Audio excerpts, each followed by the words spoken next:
जय हिंद दोस्तों, मैं सचिन यादव आप सबका स्वागत करता हूं एसडी कैंपस पर। कैसे हैं आप सभी? उम्मीद करता हूं कि आप सब बहुत अच्छे होंगे। आप स्वस्थ होंगे, मस्त होंगे, जबरदस्त होंगे और अपनी तैयारी को बहुत बेहतर तरीके से कर रहे होंगे और करना भी चाहिए साथियों। आप सभी अच्छे से जानते हो कि जब मेरे भाई नोटिफिकेशन आ चुका है वैकेंसी में, आपने अच्छे तरीके से अपना फॉर्म भी फिल कर दिया, तो भाई सीधी सी बात है कि पेपर होना निश्चित है। जब पेपर होना निश्चित है तो आप अपनी तैयारी को क्यों मेरे भाई डिले कर रहे हैं? आप भी अपनी तैयारी को बेहतर तरीके से करिए। बहुत सारे विद्यार्थी इस समय इंतजार कर रहे हैं कि सर एमटीएस की एग्जाम डेट कब आएगी, जूनियर असिस्टेंट, एलडीसी, स्टेनोग्राफर की एग्जाम डेट आखिर कब आएगी। तो भाई एग्जाम डेट के लिए आप बिल्कुल परेशान मत होइएगा, मैं अभी डिस्कस करूंगा आपके एग्जाम डेट के बारे में भी, ठीक है भाई। और मैं आप सभी के लिए आज एक शानदार सा वीडियो लेके आया हूं जिसमें मैं लास्ट 30 डेज की कंप्लीट स्ट्रेटजी बताने वाला हूं, मास्टर प्लान में आप सभी को बताने वाला हूं। तो आप सभी अच्छे से जुड़िएगा और सेशन को एक बार ज्यादा से ज्यादा लाइक एंड शेयर भी करेंगे।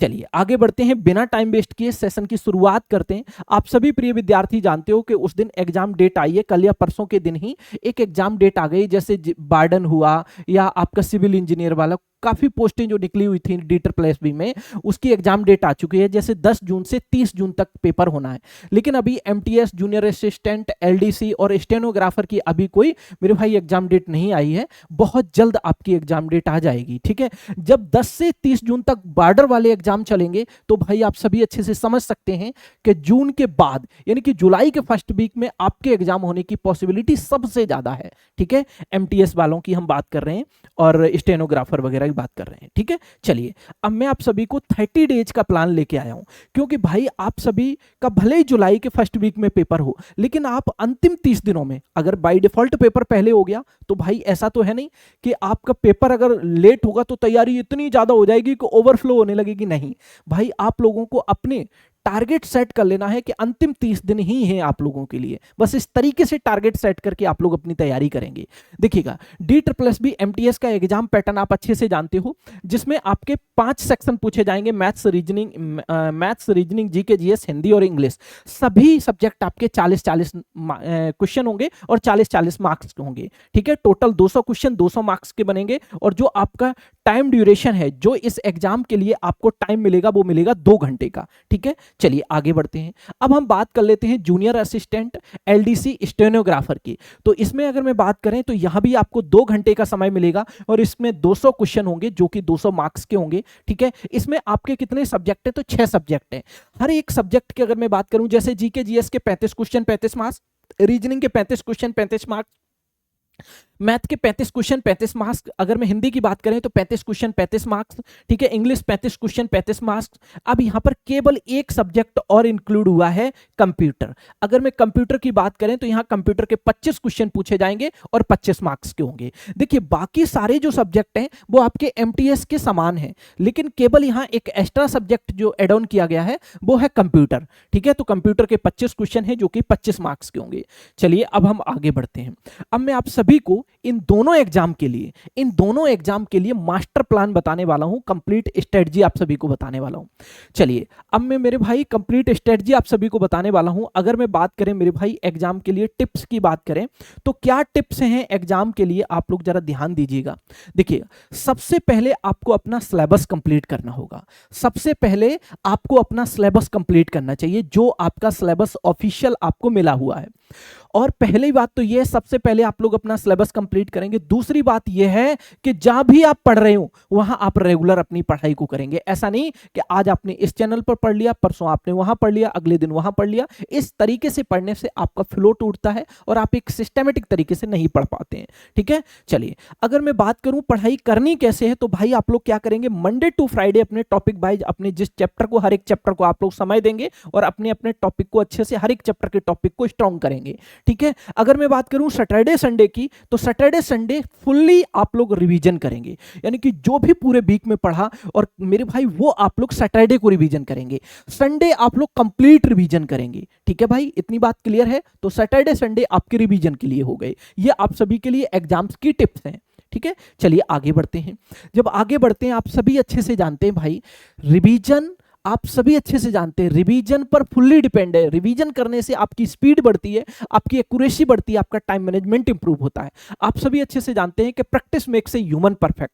मेरे भाई जितनी ज्यादा से ज्यादा प्रैक्टिस करोगे उतनी ही आपकी एक्यूरेसी निकल के आएगी, ये बात आप अच्छे से जानते हो, ठीक है। अब रिवीजन आपको किस तरीके से करना है, तो ये मैंने आपके सामने एक फ्लो चार्ट बनाया है। इस चार्ट में आप सभी को बहुत बेहतर तरीके से मैं एक्सप्लेन करने वाला हूं कि देखिए रिवीजन हमें दो तरीके से करनी होगी। एक तो चैप्टर वाइज करनी होगी, एक मिक्स प्रैक्टिस करनी होगी। चैप्टर वाइज की अगर मैं बात करें, जैसे मान के चलो कि आपने रीजनिंग का एक चैप्टर उठा लिया, counting of figure. Counting of figure, आपने रीजनिंग का एक चैप्टर उठा लिया, काउंटिंग ऑफ फिगर। तो आप क्या करेंगे, काउंटिंग ऑफ फिगर के जितने टाइप बनेंगे वो सारे टाइप आप अच्छे से कंप्लीट करेंगे। और जो टाइप आपने कर रखे हैं अच्छे से, जो टाइप आपने अच्छे से कर रखे हैं उनके बहुत, और आपको लगता है कि ऐसे क्वेश्चन हम क्विकली सॉल्व कर लेंगे, तो उन पर अब बहुत ज्यादा समय वेस्ट करने की जरूरत अब नहीं है, ठीक है। आप उन क्वेश्चनों को बनाइएगा जिस टाइप के क्वेश्चन आपसे बनते नहीं है, आपको थोड़ी सी समस्या क्रिएट करते हैं, ठीक है। ऐसे कोई भी सब्जेक्ट हो, जैसे मैं मैथ की अगर बात करूं तो मैथ में मान के चलो आपने टाइम स्पीड डिस्टेंस उठा लिया। अब टाइम स्पीड डिस्टेंस में हर एक सवाल आप बना लेते हैं तो बेहतर बात है, अगर नहीं तो आप इसमें यह देखेंगे कि किस टाइप के सवाल में हम फंस जाते हैं। मान के चलो आप एवरेज स्पीड के क्वेश्चनों में फंस जाते हैं, तो आप एवरेज स्पीड के किस टाइप के क्वेश्चन में फंसते हैं, आप उस टाइप के क्वेश्चनों को मैक्सिमम प्रैक्टिस करिएगा। तो डेफिनेटली क्या होगा, आपका इसी तरीके से हर एक चैप्टर स्ट्रांग होता चला जाएगा। और जब हर एक चैप्टर स्ट्रांग होता चला जाएगा और डाउटेफुल वाली जो समस्या है वो आपकी कम होती चली जाएगी। क्लियर है? तो आपको इस तरीके से हर एक सब्जेक्ट की चैप्टर वाइज आपको प्रैक्टिस करनी होगी, ठीक है भाई। चलिए अब बात कर लेते हैं मिक्स प्रैक्टिस। मिक्स प्रैक्टिस भी सर आपने दो तरीके की लिख दी, जी हाँ बिल्कुल लिख दी, दो तरीके से। अगर मैं मिक्स प्रैक्टिस की बात करें तो मिक्स प्रैक्टिस में कैसे करोगे, आप सब्जेक्ट वाइज भी कर सकते हो, कंप्लीट पेपर के माध्यम से भी कर सकते हो। सर सब्जेक्ट वाइज कैसे करेंगे, जैसे मैं मिक्स प्रैक्टिस कर रहा हूं तो आप क्या करोगे, आप सभी क्या करोगे, 20 क्वेश्चन मान के चलो या 40 क्वेश्चन, 40 क्वेश्चन का एक सेट लीजिएगा मैथ का, जो बिल्कुल लेटेस्ट है, एकदम परीक्षा की तरह पूछे जाएंगे, जो हर एक चैप्टर से मेरे भाई मिक्स होगा क्वेश्चन, हर एक चैप्टर का क्वेश्चन होगा। तो आपके सामने एक मैथ का पेपर बन जाएगा। मैथ का एक पेपर बन गया, सिंपली क्या बन गया, एक मैथ का पेपर बन गया। अब आप उस पेपर को सॉल्व करेंगे, ठीक है। जिस टाइप के क्वेश्चन आपसे नहीं बन रहे आप उस टाइप के क्वेश्चन अपनी नोटबुक में देखेंगे, जिससे आपकी एक्यूरेसी बढ़ेगी, ठीक है भाई। अब उन क्वेश्चनों को आपको फाइनल टच देना है जिस टाइप के क्वेश्चन आप छूट जाते हैं, आपसे नहीं बनते हैं। मेरी बात को समझ रहे हैं? चलिए, तो इस तरीके से तो आपको सब्जेक्ट वाइज प्रैक्टिस करनी है। ऐसे मैथ, रीजनिंग, जीके जीएस हर टाइप के क्वेश्चन में 25 क्वेश्चन आपने मिक्स उठा लिए जीके जीएस के, और 25 क्वेश्चनों का सेट एक अच्छे से तैयार किया आपने। उसमें देखा, जब भी टेस्ट पेपर लगाएं तो ध्यान दीजिएगा, एनालिसिस बहुत जरूरी है। जब तक आप एनालिसिस नहीं करेंगे तब तक आपको अपनी कमी पता ही नहीं चलेगी। जब कमी पता नहीं चलेगी तो कमी को कैसे इंप्रूव कर पाओगे राइट नाउ। तो आपको सब्जेक्ट वाइज भी अच्छे से प्रैक्टिस करनी है। अब बात कर लेते हैं कंप्लीट पेपर। कंप्लीट पेपर कैसा होगा, जैसा आपके एग्जाम में पेपर बनने वाला है, जैसा आपके एग्जाम में पेपर बनने वाला है सभी सब्जेक्टों को मिला के, तो आपको इस तरीके से एक कंप्लीट पेपर भी आपको सॉल्व करना चाहिए, ठीक है। जब आप कंप्लीट पेपर सॉल्व करोगे तो आपको यह पता चलेगा कि कंप्लीट पेपर करते समय कहां हमें टाइम की ज्यादा जरूरत है, कहां टाइम की हमें कम जरूरत है, किस सेक्शन को हमें ज्यादा टाइम देना चाहिए, किस सेक्शन को हमें कम टाइम में भी हमारा काम चल जाएगा, ठीक है। तो यहां से आपका टाइम मैनेजमेंट बहुत अच्छा होगा, ठीक है भाई। मेरी बात को समझ पा रहे हैं? तो इस तरीके से अगर आप रिवीजन करेंगे तो होप सो आप बहुत अच्छे तरीके से कम समय में बेहतर कर पाओगे। तो आप लोग अच्छे से पढ़ते रहिए। अब आपको इसी तरीके से रिवीजन करना है। आप सभी को मैं बताना चाहूंगा, अगर आप वाकई में सीरियस होकर तैयारी कर रहे हैं तो YouTube पर भी आप सभी के लिए फ्री क्लासेस चल रही हैं हमारे चैनल पर, जिसमें सुबह 10 बजे हिंदी की क्लास होती है, विजयकांत सर पढ़ाते हैं, 11 बजे निहारिका मैम इंग्लिश पढ़ाती हैं, 12 बजे से मैं आपको मैथमेटिक्स पढ़ाता हूं, और 1 बजे से संजय सर आपको रीजनिंग पढ़ाते हैं, और 2 बजे से चंदन सर आपको GK GS with current affair के क्वेश्चन भी कराते हैं। तो आप लोग इन क्लासेस में जुड़कर अपनी तैयारी को और बूस्टअप दे सकते हैं। होप सो ये सारी चीजें अच्छे से क्लियर होने लग रही होंगी। अब आप लोग अच्छे से पढ़ते रहिए, हंसते रहिए, मुस्कुराते रहिए, और बेहतर तरीके से मेरे भाई पढ़िए। ऐसा नहीं है कि आज छोड़े हम कल से पढ़ाई शुरू करेंगे, हम परसों से पढ़ाई शुरू करें, ऐसा बिल्कुल नहीं आपको करना है। जो कल करोगे वो आज करो, आज करोगे वो अब करो, ठीक है। समय बीतता चला जाता है, यूं ही पता नहीं चलता भाई। तो इसलिए अपनी तैयारी में लगे रहिए। जब वैकेंसी आई है तो पेपर होना निश्चित है। आप एग्जाम डेट का मेरे भाई एकदम उसका इंतजार मत करिए, एग्जाम डेट आएगी, ये निश्चित है, फिक्स है। बहुत सारे एग्जामों की डेट आ चुकी है और बहुत सारे एग्जामों एग्जामों की डेटा भी बाकी है। ठीक है, तो आप अच्छे से पढ़ते रहिए, हंसते रहिए, मुस्कुराते रहिए। अगले सेशन में आप सभी से मुलाकात करेंगे, तब तक के लिए अपना ख्याल रखिए। वीडियो कैसी लगी कमेंट करके जरूर बताइए, और चैनल पर नए हैं तो चैनल को सब्सक्राइब करके जुड़ जाइए।